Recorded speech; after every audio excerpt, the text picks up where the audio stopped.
If you cash out a $50,000 401k balance before age 59 and a half, you can lose $5,000 to the IRS penalty alone before a single dollar of income tax is counted, according to IRS rules. That is a 10% early withdrawal penalty stacked on top of ordinary income tax, and most people never see it coming. Stick with me, because I am going to show you exactly how to check the real cost before you touch a cent. I read the fine print so you don't have to.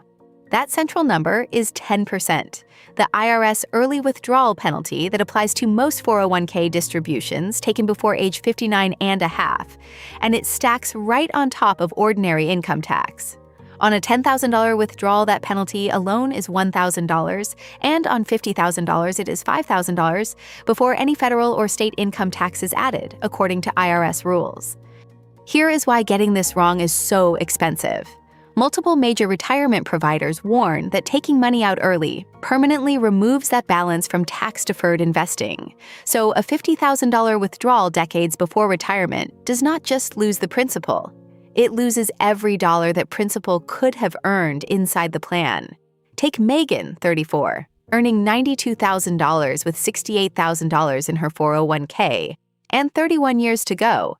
If she pulls a sizable amount now and never restores it, the combined penalty and lost growth can easily become a six-figure retirement shortfall over those 31 years.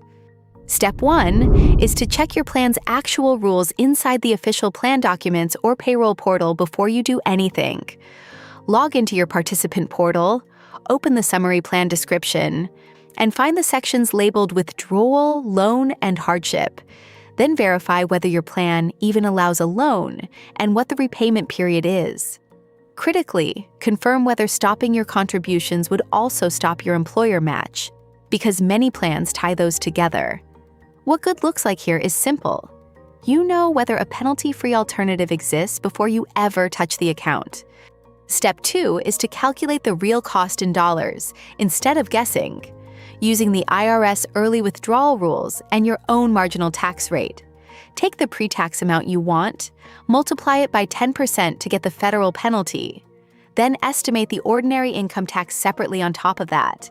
For Megan, taking $20,000 out now would trigger a $2,000 IRS penalty immediately, before income taxes even enter the picture, according to IRS rules. What good looks like is a full dollar figure in front of you, not a rough guess. Before I get to the last move, which is the most counterintuitive piece of this, here is the number that changes the math. A 401k loan is capped at the lesser of 50% of your vested balance, or $50,000, according to IRS participant loan rules. So on Megan's $68,000 balance, her maximum loan is $34,000. That loan may avoid the 10% penalty entirely if it follows plan and IRS rules, which is why comparing it matters.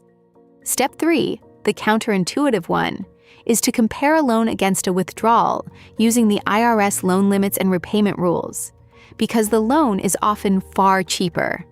Check whether your vested balance supports a loan of up to 50% or $50,000, whichever is less.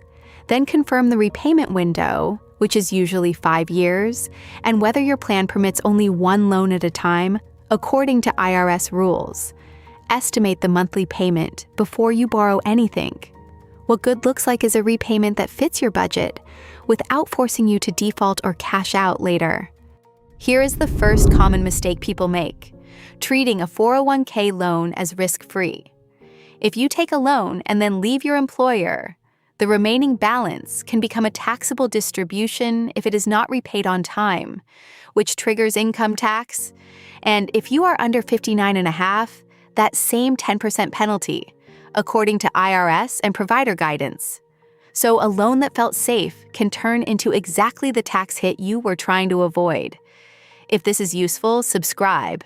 The next breakdown is already coming. The second mistake is the myth that you can just take the money out and sort the rest later. In reality, most pre-59 and a half withdrawals from a 401k trigger ordinary income tax, plus a 10% IRS penalty. And a loan can still become taxable if you leave the job without repaying it, according to IRS rules. There is no sorting it out later. The cost lands the moment the money leaves the account. Know the full number first. every single time. Let's run it back fast.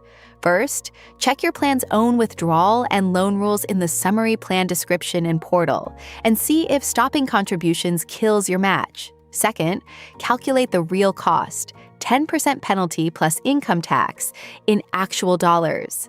Third, compare a loan against a withdrawal, and remember that leaving a job with an unpaid loan can trigger the tax and penalty anyway. Do these 3 checks before you move $1, and you will never be blindsided by a 5-figure penalty and tax bill again. Next, I'm covering the Secure 2.0 penalty exceptions that can let some people withdraw early with no penalty at all, and exactly how to check if you qualify. If you want to catch that, subscribe so you don't miss it.